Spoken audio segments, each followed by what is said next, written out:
How's it going? Welcome to Crooked Path Forge. I'm Jordan Borstelman. I think I'm going to start calling these Anvil side chats. Maybe Forge side. No, that's too hard to say. I like Anvil side chats. Maybe I called it that already. Anyway, just got done working in the shop here. You know, it's Tuesday. That's my start of my week. It's a good time to organize my thoughts, look at the week ahead, see what I have to do. I'm working on some fun projects. Some things are coming together this week that I accomplished. Seems like I've got a new apprentice, which is pretty cool. Her name is Zori. You may meet her. I don't know. I don't know if she likes to be on videos. But she's been helping me with another sort of Viking longship sculpture. So we did the mast. I guess technically this would have been 2 weeks ago now, but we did the mast here. And I don't know if this will show up or not, but try to see the detail of the face there. Kind of a bird look to it. You know, we were just playing around with shapes and designs, and that's sort of kind of what came out. And then this week, would have been Thursday, we did the start of sort of with the keel of the ship, right? With the, you know, it's got the dragon head like so, and then the body coming down. And so this is the head. I'll give you a little look at that as well. Hopefully it focuses okay on that guy. I might even do one of these and see if that's picking him up. So he's also got kind of a bird theme to him. He's got horns though. I wanted to give him horns, so I did. Originally it was maybe going to be a raven themed boat, but the more I look at them, the more they look more like plague masks. So this might end up being some kind of creepy, haunted plague ship. We'll see. I mean, really the only big creative piece for it next is how to do the tail. And we'll see what we see when we get to that. Should it be a feathered tail? Should it be like a long, undulating snake's tail? Hey, here's one thing I see people do in videos. Put your thoughts in the comments. Huh? That's a thing, right? I don't know. Anyway, I'm pretty pleased with it. It's coming along well. I've got some knives heat treating in tempering in my oven. So I can't show you those, but one of them is the sacks that I showed in the last video. That's getting tempered. It should, on Thursday, have a guard forged out and the start of a handle. It's still summertime. It's still a little hot out. And you know, I stop my days very often when I get hot, when I get overtired, when I'm working at the tail end of a project, and it's like, oh, just another hour, just another half hour, and you'll really be in a good stopping point. And the times I felt that I've pushed myself to do that, 9 times out of 10, that's where my mistakes happen. That's where I fuck something up.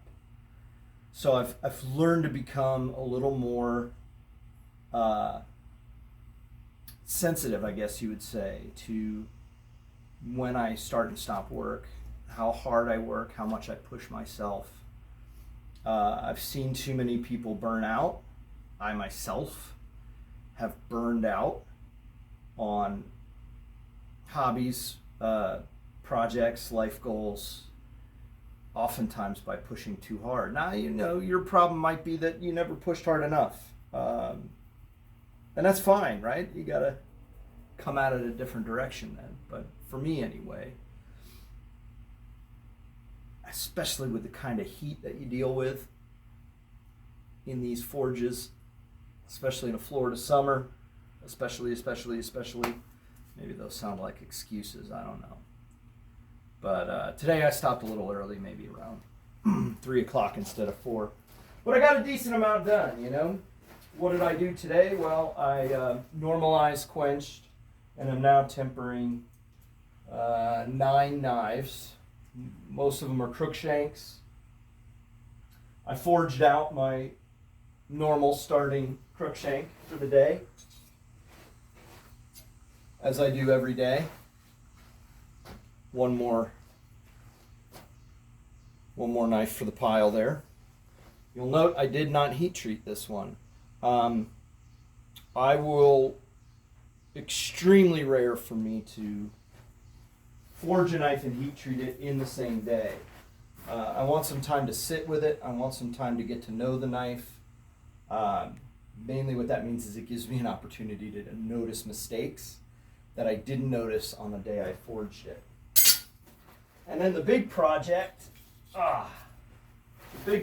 was forging out this. It's still hot, so hopefully I don't drop it here on my hand.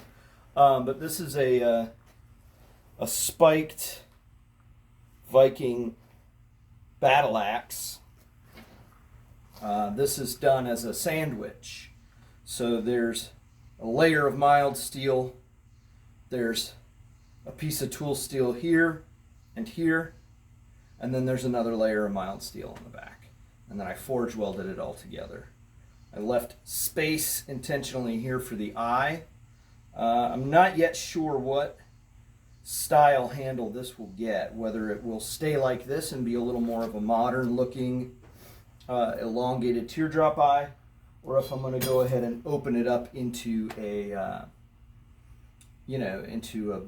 a fatter, more historically accurate shape, like a tomahawk or a D-shaped handle. We'll see where I go with that. I'm inclined to leave it as is. What else is going on? Getting ready for the Florida Artist Blacksmith Association Conference. If you're able to make it out to that, that'd be really great. If you're watching this and you live here in Florida, that'll be in October.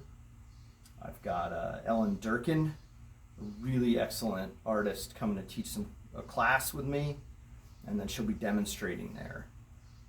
There's probably going to be some links for that shit in the description of the episode here.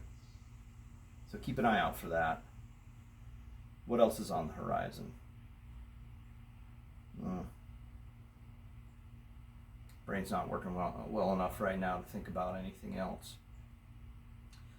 That was my day, though. Pretty good day. It was that axe that I really wanted to get a little more finished before I quit for the day, but there were a couple moments there when I was messing with the eye and the way it comes together, and I could just picture all those welds splitting. And what would be really a good idea is to come back on Thursday and have a fresh coal fire going and just reset some of those forge welds right near the eye. That's probably what I'll do. All right, well, you all have a good day.